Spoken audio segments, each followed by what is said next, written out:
Dubai, a city built for theatrics and sustained by illusion, a skyline carved out of sand. Every line, light, and leaf engineered to prove that human will can rewrite geography.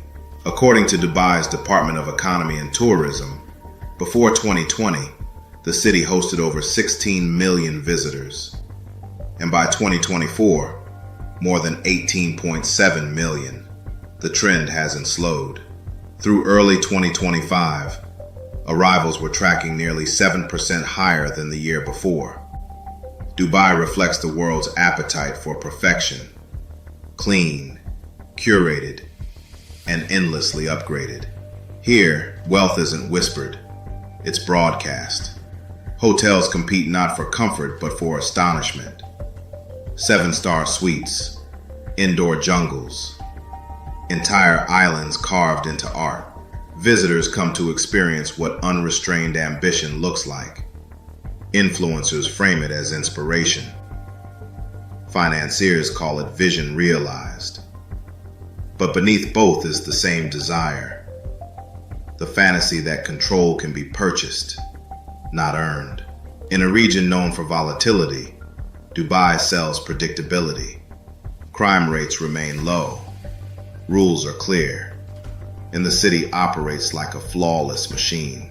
For visitors, that precision feels like peace, structure masquerading as serenity. But safety here carries an unspoken cost: surveillance and silence. The same systems that protect the visitor also conceal what makes that protection possible. Dubai attracts dreamers, investors, and exiles, all chasing versions of themselves that couldn't exist back home. There's no past here, only projection.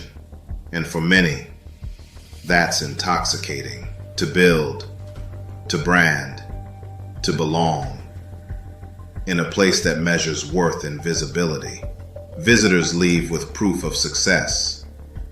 Not just in selfies, but in memory. Here, indulgence is efficient. Service anticipates need. Attention is currency.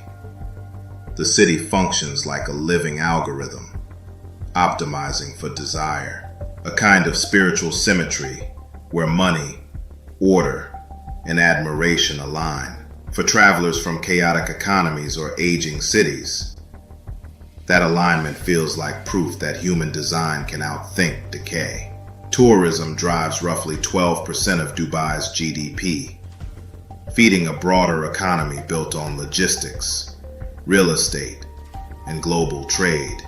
But what keeps the city running isn't tourists, it's workers.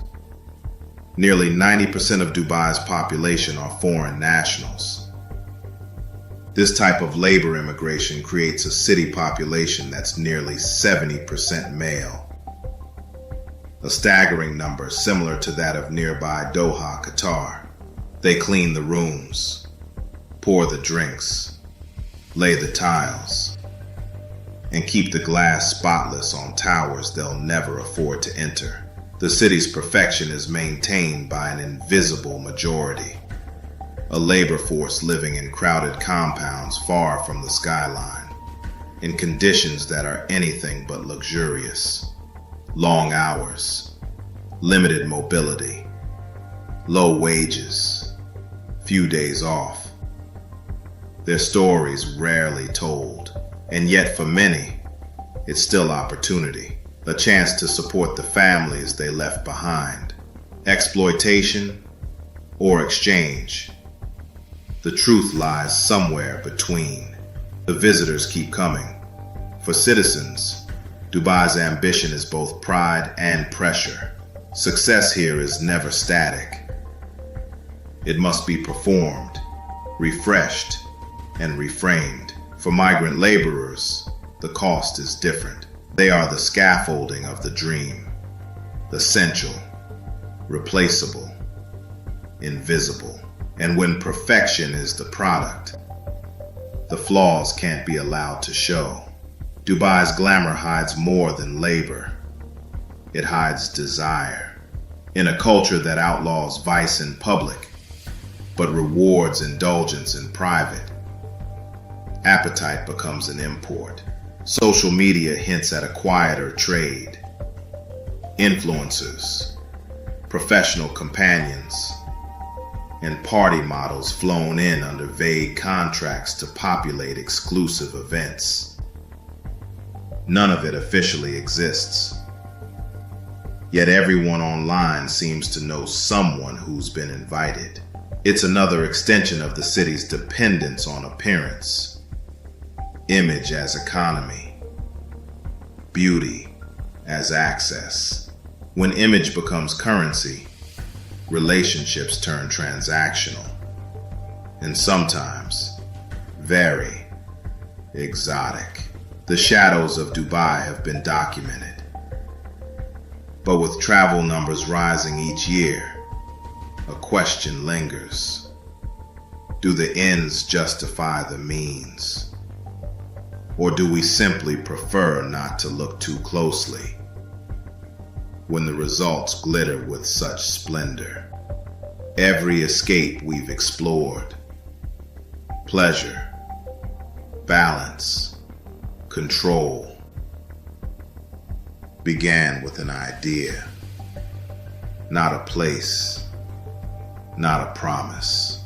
Every industry has an undercurrent. In travel, it moves quietly beneath the postcards, the affairs, the overdrafts, the regrets that never make it to Instagram. And psychologists studying the vacation effect note how risk tolerance spikes when identity feels detached from consequence. The result isn't just escapism, it's exposure.